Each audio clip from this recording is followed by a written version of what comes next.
YouTube channel में उपस्थित सभी को मेरे आनंदित जय गुरु। ठाकुर जी का एक वाणी ग्रंथ नारी नीति है। इसमें 180 वाणियाँ हैं और इसमें सर्वप्रथम कन्या मेरी नामक टाइटल से कुछ शब्द इसमें उद्धृत हैं। परम दयाल ये बोलना चाहते हैं कि एक नारी कैसा होना चाहिए, उनका चाल चलन चरित्र आचार आचरण व्यवहार इस प्रकार का हो कि वो समाज के अंदर प्रत्येक व्यक्ति के हृदय में एक के मातृभाव उनके हृदय में प्रतिष्ठित हो। उनके साथ जब व्यवहार करे, व्यवहार में उनको ऐसा पाए कि वो एक माँ के रूप में, एक बहन के रूप में, एक समाज के एक सुंदर आचरणशील नारी के रूप में सभी के सामने वो अपने आप को प्रस्तुत कर पाएँ।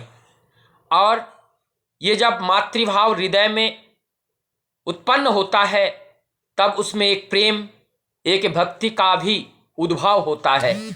अब जब मनुष्य के हृदय में प्रेम भक्ति भाव का उदय होता है और वो जहाँ प्रेम रहता है वहाँ काम नहीं रहते हैं, वहाँ कामुकता खत्म हो जाती है।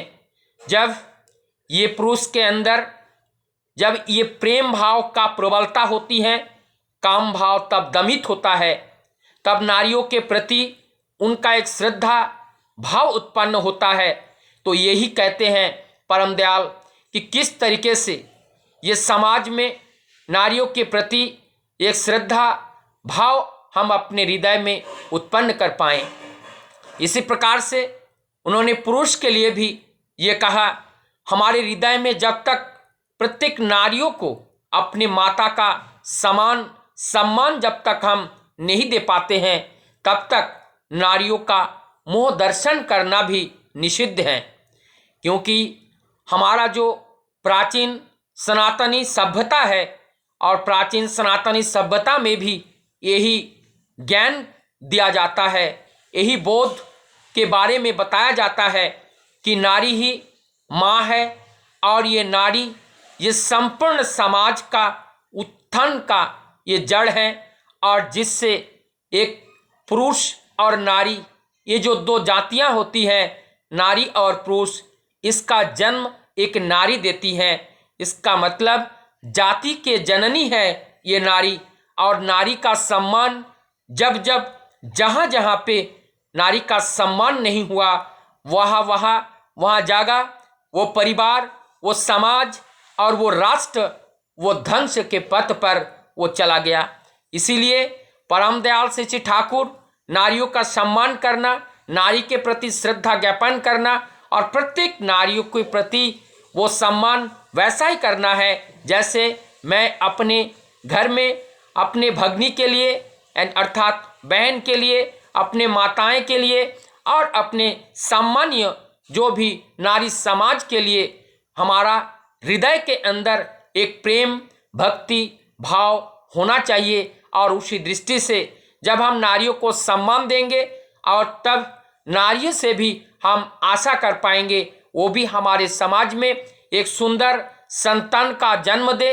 सुंदर संतान को प्राप्त करने के लिए सुविवाह की आवश्यकता होती है और सुविवाह के लिए दो सुंदर पात्र की आवश्यकता होती है, एक पुरुष एक नारी।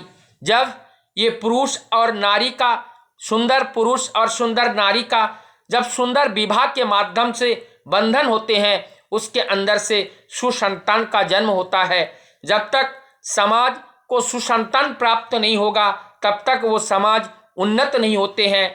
आज उस उन्नत समाज को पाने के लिए सुविवाह की आवश्यकता होती है, जिस विषय में हम लोग बिल्कुल ध्यान नहीं देते हैं। क्योंकि बिना सुविवाह से सुसंतान का जन्म नहीं होते हैं।